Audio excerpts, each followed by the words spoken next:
Welcome back. The clock is ticking as the U.S. President Donald Trump has called for Iran's unconditional surrender, saying the U.S. and Israel have complete control of the skies over Iran and that Iran must completely abandon its nuclear aspirations. Meanwhile, more U.S. military assets are poised in the region for possible military action as both Iran and Israel continue exchange of missile strikes. And how likely is the U.S. to directly involved in the attack on Iran? What has been the result of 6 days of continuous strikes by both Iran and Israel? And what's the end scenario? Also joining me in this part are Amir Javdanfa, Middle East analyst based in Israel, and Gambar Nadari, journalist and political commentator. Welcome to the show. Well, we know that the attacks against each other continues, and of course, the latest development, all the focus has been on the U.S. side, and especially the President Trump, with his latest, tweet about whether the U.S. will join the fight or not. I will start with Professor Mahoney. What's your reading? Whether the U.S. has made a decision to bomb Iran, joining Israel, or somehow stay out of the conflict? I think it's premature to say, although I think there is a considerable pressure on Trump to move in the direction of some sort of engagement, whether it's supplying Israel with the weapons that Israel wants to go down and hit those underground targets that Israel claims is housing a nuclear weapons related program, or whether the U.S. itself directly engages. We certainly know that the Pentagon is moving refueling tankers to the region, and reports of 2 carrier groups moving in that direction. And the U.S. would not directly engage in strikes until those assets were in place, and that takes a little bit of time. But it's clearly that they're positioning. It's clearly that they're ramping up the rhetoric and rallying sort of the propaganda and public opinion, so that if they do take this decision, that they will be able to do so quickly. Gambar, of course, the Iranian supreme leader has given a speech saying that the Iranian side will not surrender. Anyone who is familiar with the Iran history knows that the Iranian people will not respond well with the pressure, the threat. So what's the choice of Iran if the U.S. somehow later on does get involved? Well, I'm afraid we might have a catastrophe. Do not underestimate Iran's nuclear capabilities. Those fools in the West or in Tel Aviv who think that by bombing Iran's nuclear facilities, they can stop Iran's nuclear progress are sadly mistaken. These are Disneyland nuclear sites. They are not the real ones. They are just for show. It's just a theater. You have to distance yourself from theater. As a journalist, I have seen all these sites. Though, you need to take a minibus for a kilometer or so, more than a kilometer, to reach the nuclear facility. And there are only I saw only just 20 cascades that they're enriching uranium. That's it. It's not serious. America shouldn't bother with bombing these nuclear installations. It's not there. You cannot also nuke Iran's nuclear knowledge and expertise. It's here. Yes, you can kill Iran's nuclear scientists. You can do that. You are welcome to do that, but they will be replaced, and they have also left their records. It's all there. The data is already there. You make Iran desperate, it will take the matter into its own hands, and it will go nuclear. You don't know what is going on in Iran. You have no idea. Yes, there are traitors who have given the locations of these nuclear facilities, some of them, but not all of them. As I told you, bombing Natanz and Fordo, these are Disneyland nuclear installations in Iran. They are not the real McCoy. Don't bother. Don't waste your time. Let me have Mir. Mir, if you take a look at the U.S. Wall Street Journal is reporting that Israel is running low on defensive aerial interceptors. So is Israel in any sense under pressure? Well, not judging from the continuing operations of the Israeli Air Force, on Iranian skies, which have been basically taking place since June 13th, and they've attacked numerous sites belonging to the senior commanders of Iran's security forces and also nuclear installations. This seems to be an operation that will keep going. There are no indications in Israel that it will stop. I think what really concerns Israel, and this is why one of the reasons, not the only reason, we can talk about the other reasons later. One of the main reasons why the Israeli government decided to attack is because of reports that Iran had now 400 kilograms of 60% enriched uranium. That's not the level you need to put for civilian purposes. And it would, according to a post by the CENTCOM commander, U.S. CENTCOM commander General Kurilla, if Iran sprinted to enrich uranium, it could produce at a high level. It could produce a single weapon within a week and 10 within 3 weeks. And I think this is you have this capability of the Islamic Republic, and then you put that next to its calls for the elimination of the state of Israel. Now, Islamic Republic of Iran is the only country in the world whose leader calls the mass killing of 6 million Jews a myth.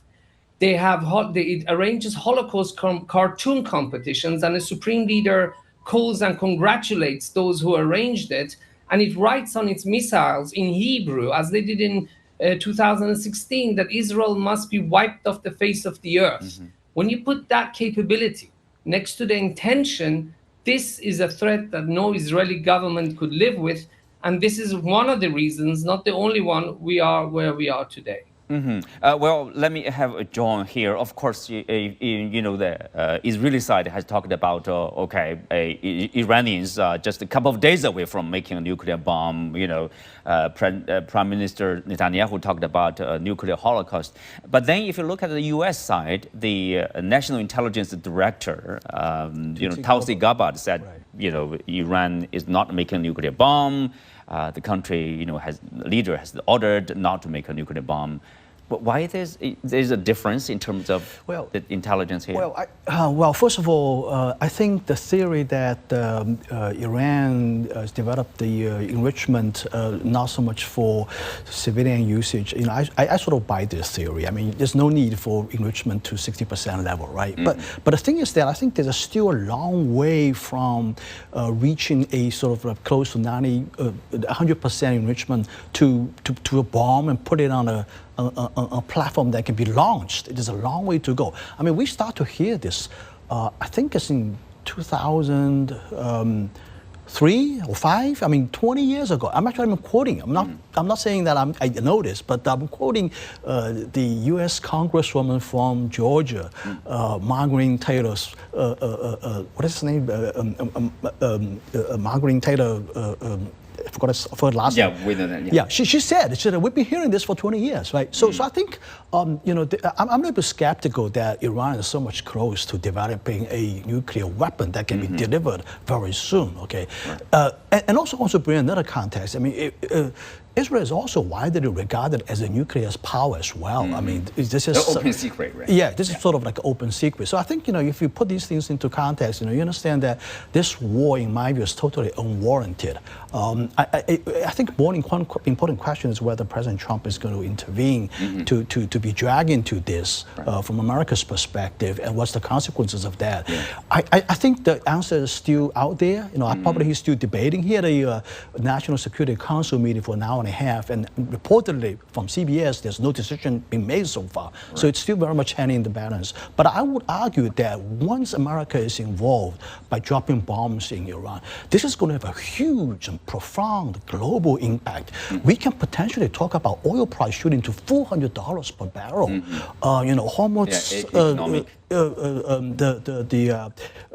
Iran can entirely close the entire sea lanes coming from the Arab Sea, right? So this is this has an impact on China, of course, right? So I think everybody, you can say. Everybody, yeah. So I think definitely we need to stand up and say, look, there got to be a diplomatic solution. this is going to have a de-escalate global it. impact. Yeah, probably. Let me have Professor Mahoney. Of course, despite Gaba's saying that Iran is not making a nuclear bomb, Trump's response is like, I don't care what she says. Iran is very close to being able to make a nuclear bomb. What do you make of that? Is he already, make his decision? I think we have to realize that Trump is well known for absurdist posturing. He changes his story literally every week. Last Monday, he was telling Israel to stop the genocide and apartheid in Gaza. He told Israel not to attack Iran. And that's precisely what Israel did. Now, was he conspiring with them? Was this some attempt to dissuade Israel or to put Tehran off guard? It's difficult to say. But I think we also have to go back in time and remember during the first Trump administration, that it was Trump who blew up the nuclear deal with Iran JCPOA, that had been negotiated by Obama, and